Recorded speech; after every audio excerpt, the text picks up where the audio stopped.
Hello everybody, this is the Charmin Gardens show in Corona del Mar, California. We have the begonia show every year. This is 2024 and I'm going to take you around, show you some of the begonias. This is the cane section here. We have begonia medora, small leafed begonia. We have begonia mini purba. It's a shy bloomer, but the leaves are very cute. We have gray feather, which is a shrub, gets pretty tall, and it gets white flowers. This begonia here is Lady Leonard. Beautiful color flower, and the leaves are really nice. Begonia castaway, I'm sure you've seen this in some garden centers. Here's one that a grower did on a standard, and it's got two stems and she's got a little thing on top, grew it in a different way. This begonia is Irene Nuss. Irene Nuss is a lady from Westchester, I believe, or maybe Los Angeles. This was her first attempt at hybridizing and she hit a home run, and it's been around for probably 40 years. And the ones that have been around so long and are still around, you know that it's a good begonia because it's lasted. It's easy to grow and it's a very pretty plant. And it's named after her, Irene Nuss. Look at my hands so you don't get seasick. This one is Little Miss Mummy. Little Miss Mummy was hybridized by Brad Thompson in Vista, California. It's a nice plant, and when you touch it, the leaves are bumpy. But it's a beautiful plant. This one is a Immaculata hybrid. Begonia Immaculata is a species. This is a hybrid that was crossed with something else because the flowers are a little bit pink. The regular Begonia Immaculata, the species, which I'll show you in a minute, has white flowers. Begonia Looking Glass. Really beautiful specimen. This is a little tricky to grow, but doesn't bloom as much, but you don't need blooms when the leaves look like this. Large leaves. It's Lady Katsu. This begonia was named after a lady in Westchester, Lady Katsu. It's been around a while.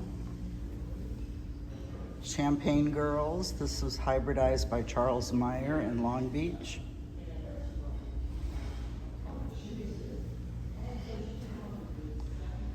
This is Teen Angel. Look at those pretty leaves. Begonias are mostly grown for their leaves. The flowers are all the same and they're kind of insignificant, but Teen Angel was grown by Walter Dworkin in New Jersey, and he names all of his hybrids after songs from the 50s and 60s. This begonia is Lulu Leonard. Shy bloomer, but it's got a cupped leaf that's really different, as does this one. This is Crackling Rosie, and Walter Dworkin named it after a song in the 60s, Crackling Rosie.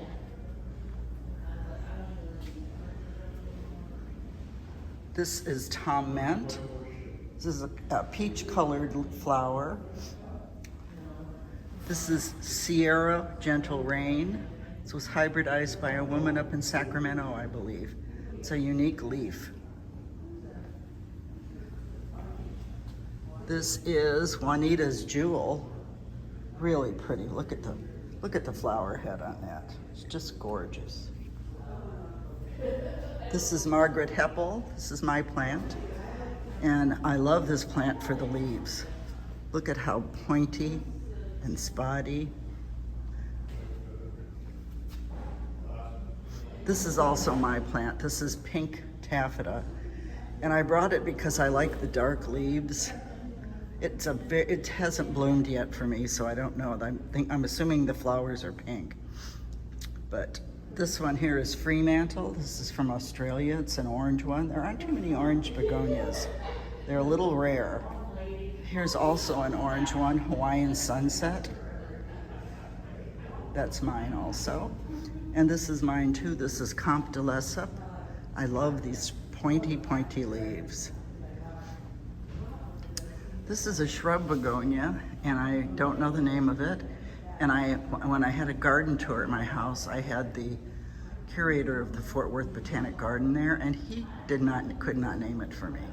And I also had Don Miller there, and he was thinking it might be a begonia called Joy Porter, but I'm not sure, but I just love it. I love the arching gracefulness of it and the white flowers.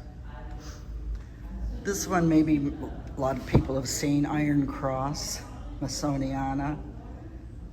Beautiful leaves, just gorgeous. This is grown by Arlene Hoskins, who is the best grower I've ever known.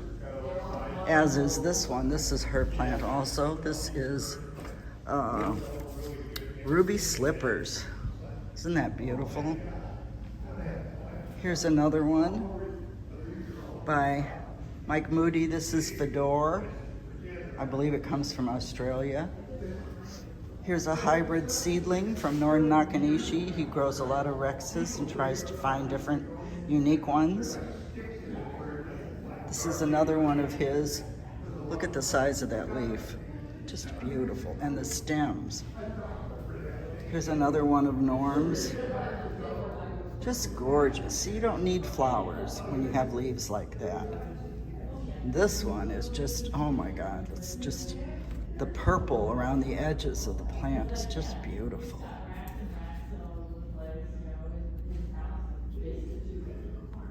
Let's see. Aloha, I don't know what this is. This is one from Martin Delgado. It's beautiful, but I've never heard of that one. This one is Rudy, and this is named after Rudolph Ziesenhenne up in Santa Barbara. He was a big begonia grower way back in the day. This is Griffon. Griffon is fairly new into the world of begonias, but it loses its leaves in the winter, but it comes back. It's a shy bloomer, but very beautiful leaves. This one is named Chuck Jaros after a man from Florida. He's no longer with us, but he was very big in the American Begonia Society. This one is Morocco. I'm just showing you some different varieties. This one is Boliviensis white. It's a tuberous. And this is what we call a begonia with a caudex. You can see the swollen stems at the bottom.